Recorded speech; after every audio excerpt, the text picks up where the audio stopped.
Hello everyone, welcome to my YouTube channel chemistry by Pavan Verma. आप लोग study कर रहे हैं थर्ड लॉ ऑफ थर्मोडायनेमिक्स, जिसका आज थर्ड लेक्चर है statement and concept of residual entropy. बहुत ही इंपॉर्टेंट टॉपिक है आपका थर्ड लॉ थर्मोडायनेमिक्स का।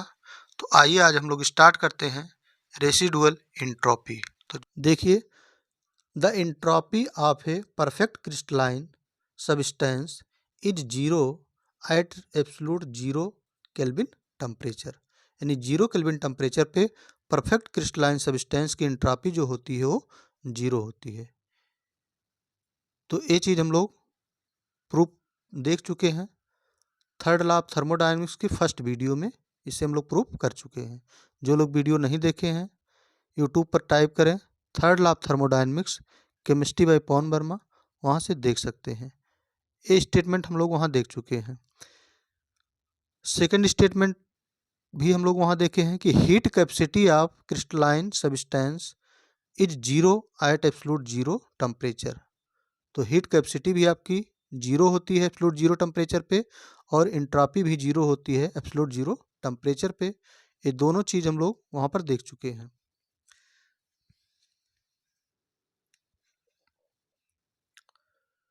नेक्स्ट पॉइंट देखिए, entropies calculated by third law of thermodynamics is called thermal entropy. जो हम लोग थर्ड लॉ ऑफ थर्मोडायनेमिक्स के माध्यम से एंट्रोपी कैलकुलेट करते हैं उसे क्या बोलते हैं? Thermal entropy. Thermal entropy are zero at absolute zero temperature. और थर्मल एंट्रोपी क्या होती है? जीरो होती है एब्सोल्यूट जीरो टेम्परेचर पे, यानी जीरो केल्विन टेम्परेचर पे आपकी थर्मल एंट्रोपी जो होती है वो जीरो होती है। किसकी? परफेक्ट क्रिस्टलाइन की।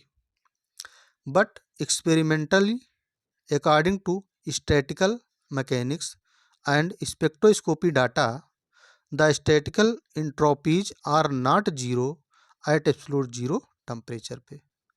लेकिन जो आपकी स्टैटिकल एक्सपेरिमेंटल डाटा देखा गया है कि अकॉर्डिंग टू स्टैटिकल मैकेनिक्स, ये तो आपकी थर्मल एंट्रोपी हो गई थर्मोडायनेमिक्स के अनुसार, लेकिन जो स्टैटिकल मैकेनिक्स आपकी कहती है और spectroscopic data, the statistical entropy जो होती है वो जीरो नहीं होती है जीरो केल्विन टेम्परेचर पे। तो थर्ड लॉ ऑफ थर्मोडायनेमिक्स क्या कहता है कि एब्सोल्यूट जीरो टेम्परेचर पे परफेक्ट क्रिस्टलाइन सॉलिड की एंट्रोपी जीरो होती है। लेकिन स्टैटिकल मैकेनिक्स के अनुसार क्या होता है, या स्पेक्ट्रोस्कोपिक डाटा जो देखा जाता है, statical entropies are not zero at absolute zero temperature पे। एब्सोल्यूट जीरो टेम्परेचर पे क्या होता है, स्टैटिकल मैकेनिक्स के अनुसार जो आपकी क्रिस्टलाइन होती है इसकी एंट्रोपी जीरो नहीं होती है। मतलब जीरो नहीं होती, मतलब कुछ ना कुछ क्या होती होगी, एंट्रोपी होगी।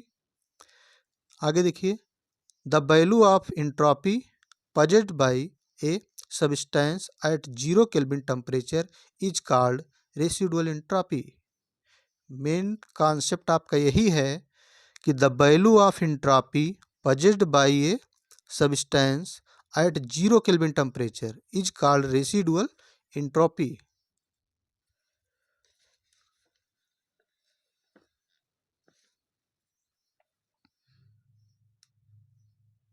तो रेसिडुअल एंट्रोपी क्या होगी कि वह एंट्रोपी जो जीरो केल्विन टेम्परेचर पर किसी सब्सटेंस की होती है, जीरो केल्विन टेम्परेचर पे भी जो सब्सटेंस की एंट्रोपी होती है, कुछ न कुछ एंट्रोपी होती है, उसे हम क्या कहते हैं? Residual entropy. Residual entropy is calculated by the formula S is equal to K L N W. Statical mechanics के अनुसार जो फार्मूला है, S for entropy, R for residual. तो residual entropy is equal to K L N W. ये formula होता है statical mechanics के अनुसार। आगे देखिए, where S R residual entropy को रिप्रेजेंट कर रहा है, के आपका बोल्ट्जमैन कांस्टेंट है, डब्ल्यू आपका number of ways of arrangement है। जो आप सब्सटेंस लिए हैं उसमें किस तरह से उसके मॉलिक्यूल या कॉन्स्टिट्यूएंट पार्टिकल का अरेंजमेंट है। देखिए एक एग्जांपल से समझते हैं। In case of CO and N2O molecule, अगर CO मॉलिक्यूल और N2O मॉलिक्यूल को देखें तो हम लोग यहाँ देखिए अरेंज किया गया है। एक बार लिख सकते हैं CO CO CO CO। CO CO CO CO, इस तरह से आपका सब्सटेंस हो सकता है। या फिर CO CO OC OC CO OC OC CO, इस तरह का अरेंजमेंट हो सकता है। या इसमें देखिए NNO NNO NNO या NNO NNO NO, तो रेगुलर अरेंजमेंट है आपका। तो इस साइड में देखिए आपका रेगुलर अरेंजमेंट है। इस साइड में देखिए NNO NNO ONN ONN ONN NNO, तो इस साइड जो आपका है क्रिस्टलाइन, इसमें देखिए रेगुलर अरेंजमेंट नहीं है। यहाँ पे क्या आ गया, OC आ गया, यहाँ पे OC OC आ गया, फिर यहाँ देखिए ONN आ गया, तो यहाँ पे रेगुलर अरेंजमेंट नहीं है।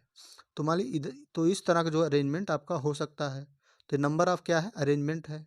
तो अगर परफेक्ट क्रिस्टलाइन होंगे, अरेंजमेंट आपका होगा, तो वहाँ पे क्या होगा, 0 होगा। लेकिन अगर इस तरह से होगा तो 0 नहीं होगा। If there are n number of molecule, then the total number of possible orientation, अगर आपके n नंबर ऑफ मॉलिक्यूल हैं तो उसमें जो पॉसिबल ओरिएंटेशन होगा W इज इक्वल टू, यहाँ तो 2 ओरिएंटेशन दिखाया गया है तो W इज इक्वल टू 2 हो जाएगा। और NA क्या है, अवोगाद्रो नंबर है। S is equal to KLN, अब हम लोग फार्मूला देखें, W की वैल्यू कितनी है 2NA, तो लिख सकते हैं 2NA। या S इज इक्वल टू लिख सकते हैं KNA, कहाँ जाएगा, LN के पावर में है तो कहाँ जाएगा, आगे आ जाएगा, और LN 2 हो जाएगा। या फिर इसी को लिख सकते हैं S is equal to RLN 2, क्योंकि KN यानी Boltzmann constant, Avogadro number equal to क्या होता है, यूनिवर्सल गैस कांस्टेंट R, ये हो जाएगा। या S इज इक्वल टू लिख सकते हैं R 2.303 log base 10 to, natural log को आप log base 10 में कन्वर्ट करते हैं तो 2.303 से मल्टीप्लाई किया जाता है, सभी लोग जानते हैं। अब देखिए यहाँ से क्या करना है आपको, log 2 की वैल्यू अगर आप रखेंगे तो क्या आएगा, और R की वैल्यू रखेंगे तो S इज इक्वल टू हो जाएगा 8.314, R की वैल्यू आपकी है, इंटू 2.303 फार्मूले में है, log 2 की वैल्यू 0.3010, तो इसे आप कैलकुलेट करेंगे तो क्या आ जाएगा, S is equal to 5.76 joule kilo inverse mole inverse आपकी इंट्रॉपी होगी। तो एक तरह की क्या होगी आपकी रेसिडुअल इंट्रॉपी। कुल मिला के किसी भी अगर रेसिडुअल इंट्रॉपी आप किसे कहेंगे, एब्सोल्यूट 0 केल्विन टेम्परेचर पर अगर उस सब्सटेंस की इंट्रॉपी जो होती है उसे हम क्या कहते हैं, रेसिडुअल इंट्रॉपी। उम्मीद है दोस्तों आपको रेसिडुअल इंट्रॉपी समझ में आया होगा।